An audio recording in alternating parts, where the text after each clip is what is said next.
For 80 years. 80. One of the longest studies on human life ever has been trying to answer just one single massive question.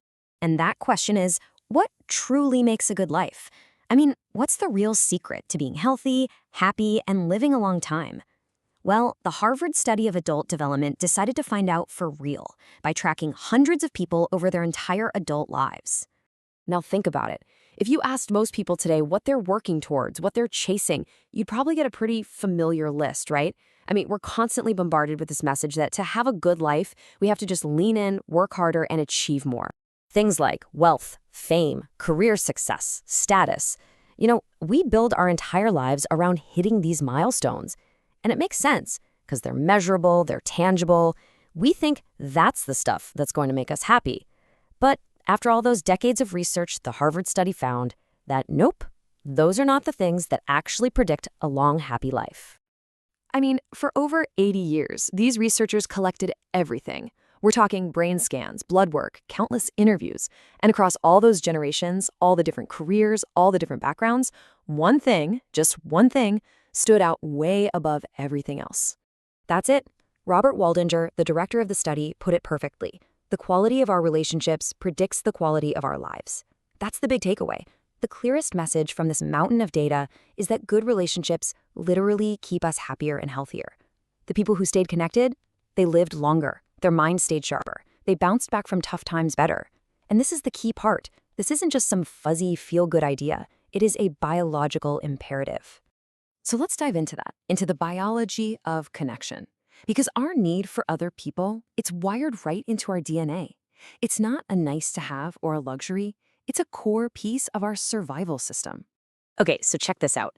Neuroscientists like Lisa Feldman Barrett have shown that when your brain senses that you're isolated, that you're on your own, it treats that as a threat, like a real physical threat. It immediately starts shifting resources. It stops worrying about long-term stuff like thriving and growing and just focuses on pure, simple survival. And here's where you can really see the two sides of that coin. Loneliness basically puts your body into this constant state of low-grade stress, this fight-or-flight mode, and that just grinds you down over time. But good, warm, supportive connections, they do the exact opposite. They're like a buffer. They send a signal to your nervous system that says, hey, you're safe. And that helps you bounce back from stress so much faster and actually builds up your physical resilience. This is what I find absolutely fascinating. It shows just how seriously our brains take all this. A social neuroscientist named Matthew Lieberman discovered that social pain, that feeling of being rejected or losing someone, it activates the exact same parts of the brain as physical pain. So when we talk about a broken heart, that's not just a poetic metaphor. To your brain, it might as well be a broken arm.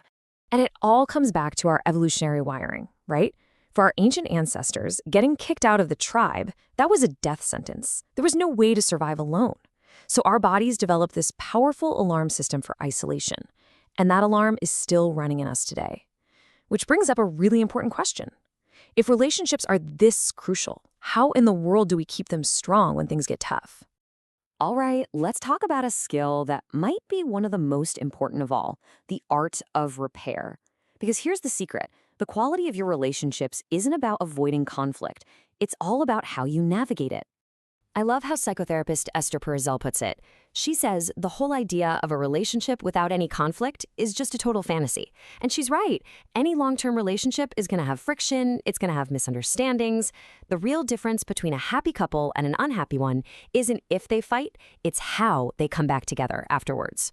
So the psychologist John Gottman famously identified what he calls the 4 horsemen of the relationship apocalypse, 4 communication styles that are so toxic, he could predict with scary accuracy whether a couple would break up. You've got criticism, which is like attacking who your partner is as a person. Then there's defensiveness, which is basically just blame shifting. Stonewalling is when you just shut down and refuse to engage. But the absolute deadliest one, that's contempt. Gottman says conflict isn't the real enemy. Contempt is. Contempt is when you act from a place of superiority. We're talking about eye-rolling, sarcasm, name-calling, mockery. It's basically sending the message, you disgust me. And when that becomes a regular thing, it just eats away at all the trust and safety, destroying the relationship from the inside. So, how do we fix things? How do we repair the damage? Well, it breaks down into a pretty simple 3-step process. First, you have to own your part. And that means no, I'm sorry, but just own it. Second, state what you actually need. Turn that blame into vulnerability. Instead of, you're so disrespectful, try, I felt hurt and I need to feel respected. And finally, number 3, reaffirmed connection. You have to show that us is more important than winning the argument. Okay, this all leads us to our final and maybe most important point. A good life, a life full of strong relationships, isn't built on grand, dramatic gestures. It's built in the small, consistent things you do day in and day out. As Robert Waldinger says, the good life is not built in one grand decision.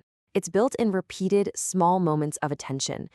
And here's the tragedy he points out. It's not that we don't know this. It's that we postpone it. We always think, I'll invest in my relationships when life slows down or after this big project is done. But life never just slows down on its own, does it?